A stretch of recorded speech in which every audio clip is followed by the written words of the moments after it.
Hi there, my name's Vince from mymatevince.com, and in this video today I'm going to talk about PlayStation Now, and I'm going to give you an example of it working and then give my verdict at the end. Now basically PlayStation Now is kind of like Netflix but for games. So instead of watching movies and documentaries, you will just be playing games. Now you don't own any of these games and they don't get stored on your hard drive or anything like that. All you're doing is purely streaming them to the device you want to play them on. So if you want to play them on your PlayStation 4, you will be streaming them over the internet to the PlayStation 4. If you want to do them on your PS Vita or a laptop, you will be streaming it over the internet to that device. Now all your saves and everything are saved up in the cloud, so you don't have anything saved on your computer at all. You pay per month. At the moment it is £12.99 in the UK. And for this you get 350 plus games. Now that sounds a lot better than it actually is, because really all of the games are all PlayStation 3 games, PlayStation 2 and PlayStation 1 games. So there's an awful lot of old games on there. Now you can use it, it's unlimited. You can use it as much as you like. You can have it on as many devices as you like, but you can only play it one at a time. So if I'm playing on this device here, nobody else can play PlayStation Now on any other device under my login. So although I can download the app onto this little GPD win down here on the PS Vita, on this laptop, on the TV upstairs and this PlayStation 4, I can only actually play it on one device at a time. So if you've got a lot of people living in your house, this will only be good for one person at a time. You can't get this and think that you can just all be playing different games in different rooms at the same time. So now, does it work? Well, obviously it depends on the internet connection, but in my house here I've got a strong internet connection, and yet it still seems to glitch quite a bit. The novelty side of it is quite fun. I mean, the fact that you've got all these games at your fingertip, you haven't got to worry about it taking up your hard drive space, or if you're running low on space and you're thinking, shall I get this game? No, I haven't got enough space. What do I need to delete? Oh, I don't want to delete that one. Shall I upgrade my hard drive? You haven't got to worry about anything like that. You've got 350 games at your fingertips.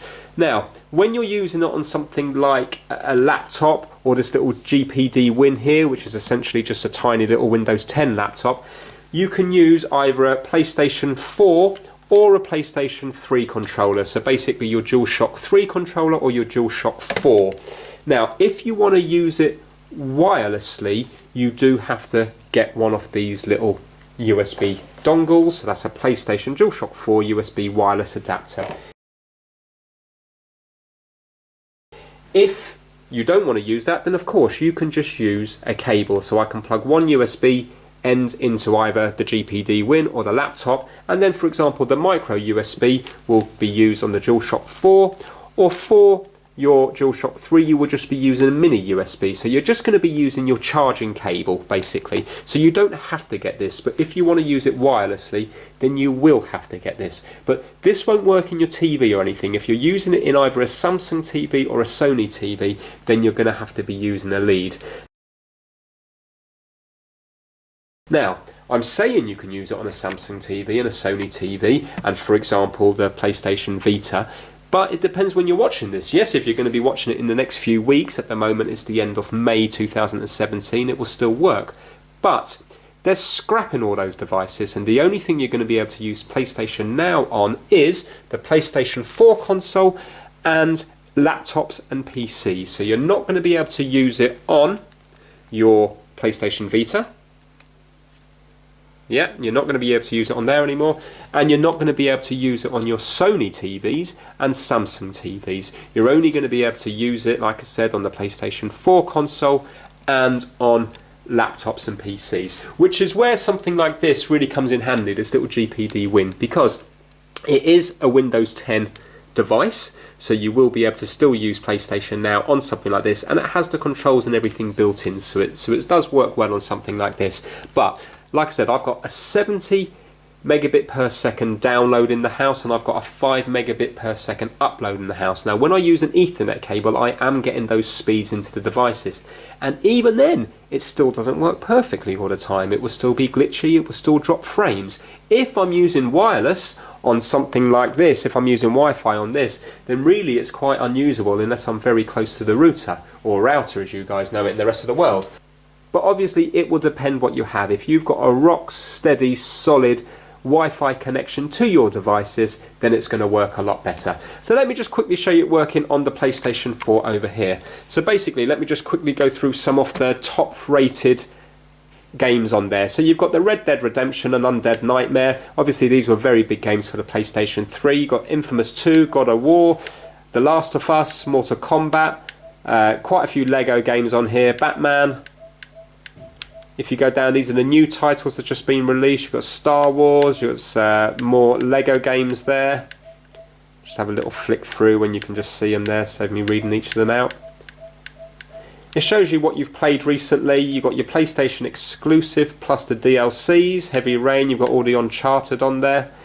Now, it is all PlayStation 3. I'm not sure, I think there might be a couple of PlayStation 4 games on there, but there's very little PlayStation 4. And then they put them into all different things like hack and slash, first person shooters, or if you want to find a particular game, what you can do is you go down to the very end and you've got your A, B, C. So then you've got alphabetical A, B, C, D, E, F, G, and then you can just scroll through it there and see what they've got. It's taking its time to update there.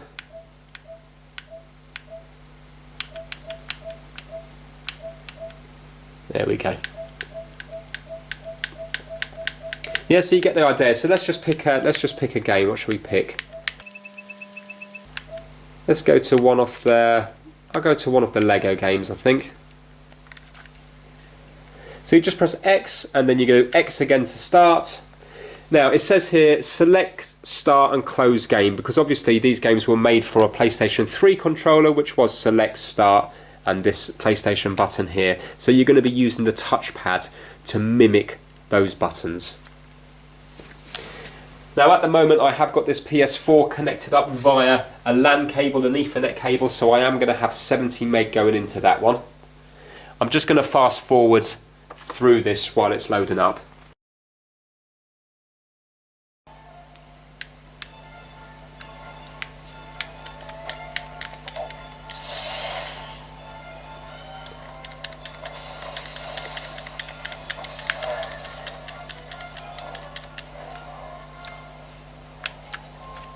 Now if I had two PS4 controllers, the DualShock 4 controllers, then I would be able to control two players on this, but I've only actually got the one PlayStation 4 controller at the moment. I have got a PlayStation 3 controller, but that's not going to sync up to the PlayStation 4 console. But if I was doing this on the laptop, for example, then I would just be able to connect them up via the USB, or I could just use this little wireless adapter here for one of them and then connect the other one up via USB. Okay, so via the PlayStation 4 system, it does actually work quite well. You can see there that it's not dropping a lot of frames or anything. It looks like you would expect it to look like. So let me just exit that one.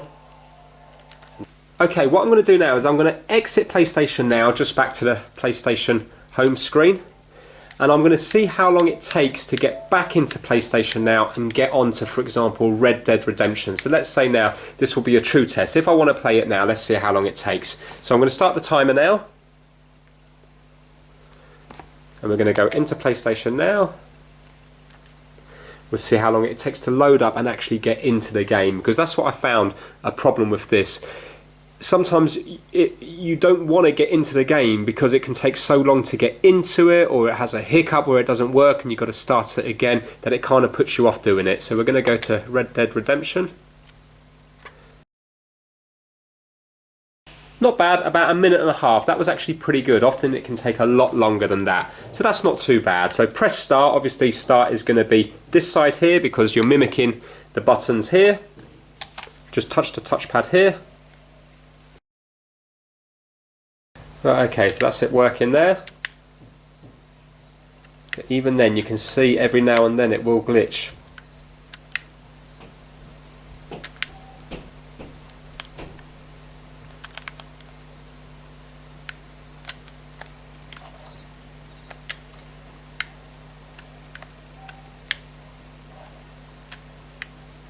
Yeah, see when you're moving around there? Yeah. and the symbols come up here again warning about the connection, and this is with a 70 megabit per second download and a 5 megabit upload, and that's the problem with PlayStation Now. So on the PS4 it does actually work quite well, but I'm going to show you it now attempting to work on this laptop here, and I have had problems with this laptop using the PlayStation Now service. So let's get out of this. Right, okay, now we're going to try it on this laptop down here.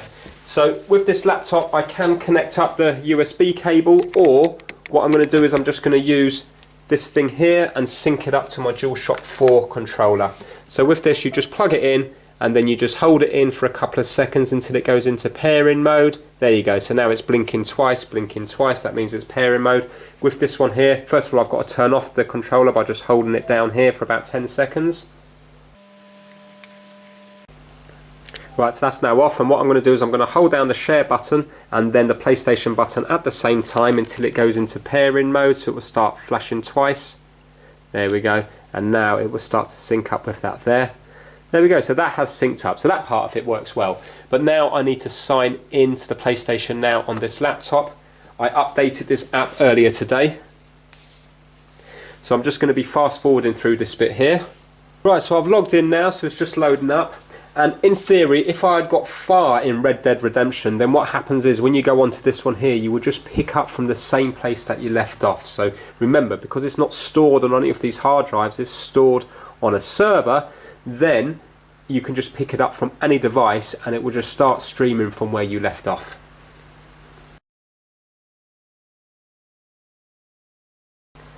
Now you can already see how long it's taken to load up, and this is the problem with it. It puts you off actually using the service, because on certain devices it takes so long to work that you don't want to do it. So it's working this time. So let's go to the same game again, Red Dead Redemption.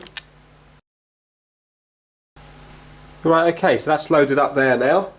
But yeah, I haven't got any sound on it, so let me just double check that I have got volume on here. Right, there we go, the volume's on full. Let's see now if any sound comes through. Right, so I've got no sound and it's glitchy. You can see there it's glitching.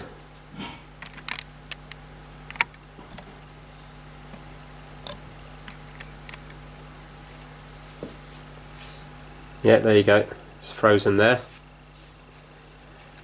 Let me go to start anyway.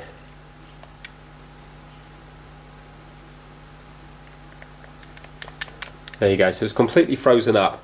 And see, that's the problem with it. Although it works okay on the PlayStation console, it says now the game was closed because the connection to the server was lost. Right, okay, so it wasn't very successful on the laptop, but then if we were to use this little GPD win, then to be fair, it does work quite well on here. So again, we'll do the same game again just for fairness.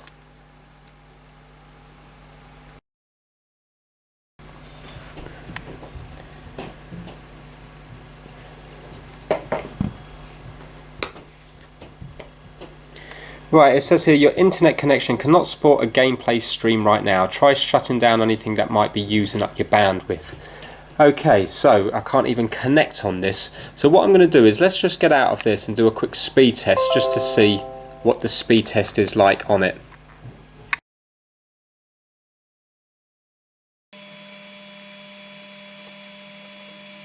There you go, so as you can see we've got a 45 megabit per second download and an upload speed of 4.91 megabits, and even then, you know, the PlayStation Now failed. So I could go back into it again and it could work, then I could do it again and it could work, I could do it another time and it can fail. And that's the problem with it, it's just a bit too intermittent. So like I said, although it does work well on the actual PlayStation Now when it's connected via Ethernet, when you're connecting via Wi-Fi, then it can be hit and miss, and sometimes it works really well, other times it doesn't work at all. Connect this up to the Wi-Fi hotspot on the phone, it does work surprisingly well. So that's the thing I don't like about it. It's too hit and miss, and it's fine if you're going to sit down and play all day long, because then you don't mind loading it up a few times until you get it to work. But if you've only got half an hour to spare and you quickly want to go on to something to test it out, you don't want to have to spend 10 or 15 minutes getting it working to begin with. So TV, they're going to be cancelling that service anyway. Again, on the TV, it was as hit and miss as it is on these laptops here. So what I recommend is, if you really want to play PlayStation 3 games, or if you really want to play PlayStation 1 and 2 and 3 games, then go out and buy yourself a second-hand PS3 fat version. The first one that came out that could play the PlayStation 2 games and the PlayStation 1 games. So these are not expensive. Remember, you're going to be paying £13 a month for the PlayStation Now service, and you can buy a PlayStation Fat for, well, let's have a look here. This is just CEX. These ones are all around the UK. So let's just do PS3. And let's have a look now. We'll go down to consoles and see how much they're currently charging. Now, a lot of the cheaper ones will be quite battered or will have very low storage on their hard drives. But if you have a look here, you've got a PlayStation 3 Slim console for £62. That's 320 gigabytes. But if I was to go to price low to high, then you can get one here. That one says no PS2, but here we go here. Right, PlayStation 3 console, 40 gigabytes, discounted, so it's probably going to have some scratches and stuff on it. It's £48. So you can get it for £48, and then when it comes to the games, you can get the games really, really cheaply. PlayStation 3 games at the moment are really cheap. So if we were to go to that Red Dead Redemption that we were playing, Red Dead Redemption on PlayStation 3 games, it says there, we sell it for £5. There we go. So you can buy that game there, PlayStation 3, for £5. Let's say if we were going to go for God of War, right, PlayStation 3 games, we sell it for £3. So you can buy God of War 3 for £3. And most of the games on here are actually very cheap. So rather than spending £13 a month on PlayStation Now, that's fine if you want to spend £13 a month just because you know you're going somewhere. If you're visiting, by all means, bring your laptop along and you can play up to 350 games. But if you were to have to go out and buy yourself a controller or a PlayStation 3 controller, then even a PlayStation 3 controller, you're going to be paying roughly 30 for a second-hand one, while you can get the whole console with a controller for under £50. So I recommend, if you really want to play the games on the PlayStation Now service, then just get yourself a PlayStation 3, one of the original ones, that can play the PlayStation 2 games as well. And then you're going to have more fun because it was designed for that system and you're not relying on anything to do with streaming. And then if you get bored with it, you can just sell it on again. Yes, you're going to lose some money, but not much because they're so cheap now anyway. You can probably sell it on eBay for a similar price that you bought it from. So that's what I think of the PlayStation Now service. I think it's a really good idea, but yet I don't think really that the technology's there for it to work well at the moment. But you never know. In another 5 or 10 years, you might find that this is the only way we will all be playing games.